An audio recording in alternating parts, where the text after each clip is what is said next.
निशु चिड़िया के पास बहुत ही कम पैसे होते हैं और वो शन्नू के पास सामान लेने आती है। शन्नू शन्नू मुझे सामान चाहिए लेकिन मेरे पास पैसे बहुत कम है, क्या तुम मुझे उधार दोगी ताकि जब मैं काम करूं तो वापस कर सकूं। इसी तरह निशु चिड़िया हलीम बनाती है और अपने पड़ोस में बांटती है कि काम शुरू करने से पहले मैं लोगों को अपना टेस्ट कराऊं कि लोग मेरे टेस्ट को देख के मुझसे खाने पकवाए। इसी तरह निशु चिड़िया बड़ी खुश होती है और बल्लू भैया के पास भी जाते हैं। बल्लू भल्लू भैया ने मछली पकड़ी हुई होती है और वो मछलियों को देख के परेशान भी होता है, क्या करूं इनका, मुझे तो पकानी ही नहीं आती, आखिर मैं इसका सलूशन कैसे निकालूं।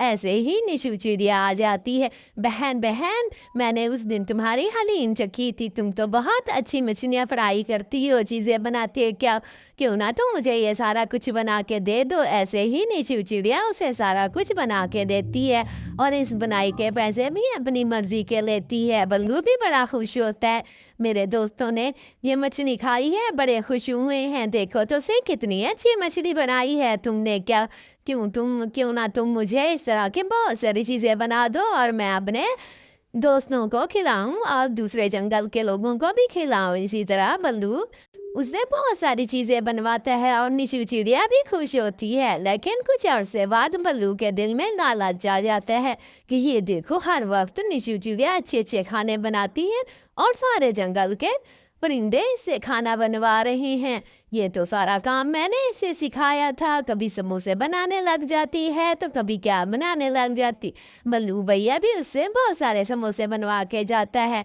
उसके दोस्त उससे फरमाइश करते हैं कि निशु चिड़िया के हाथों के समोसे, दही पकौड़ियाँ, चावल, चखा, इस तरह की चीज़ें बनवा के दो। और इसी तरह निशु बहुत मसरूफ़ हो जाती है और बल्लू सोचता है, वाह भाई वाह, आपने तो बहुत अच्छे समोसे बनाए हैं, कितने अच्छे समोसे बनाए हैं बहन। बहन आपने, ओ सॉरी बहन, मुझे नहीं कहना, क्यों नहीं कहना चाहिए भैया, मुझे बहन कहा करो।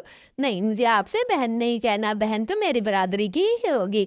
चलो ठीक है, जैसे आपकी मर्जी। ऐसे बहुत दिन गुजर जाते हैं और बल्लू के दिन में ख्याल आता है, क्यों ना मैं निशु को अपनी दुल्हन बना लूं।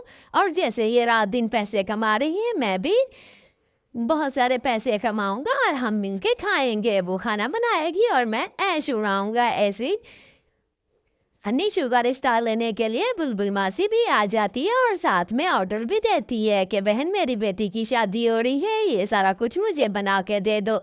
तो निशु चिड़िया भी राजी हो जाती है और अपनी मुंह मांगी कीमत लेती है और साथ ही निशु चिड़िया को कह के जाती है कि बन्नू ने पैगाम भिजवाया है, तुमसे शादी करना चाहता है। निशु चिड़िया को तो आग ही लग जाती है। उस दिन तो मुझे कह रहा था कि मेरी बरादरी, अब मुझसे क्यों शादी। बस बल्लू के पास जैसे ही जाती है उसे कहती है, ये क्या तुमने किया है, क्यों मुझे पैगाम भिजवाया है, मैं तो तुम्हें बहुत अच्छा है परिंदा समझ रही थी कि तुम लोगों की मदद करते हो, लेकिन तुम तो उल्टे ही निकले हो। तुम लोगों को कहते फिर रहे हो कि मुझसे शादी करो।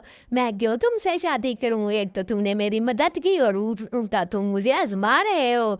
मैं तुमसे शादी नहीं करूंगी, मुझे बहुत गुस्सा आया है, मैं अपनी बरादरी के लोगों से शादी करूंगी। इसी तरह निशु चिड़िया को बहुत गुस्सा आता है और उसे लातों से, हाथों से, मुंह से, मुक्के से मारती है और उसका बरकस निकाल देती है। देखा बच्चों, अगर हम किसी पे एहसान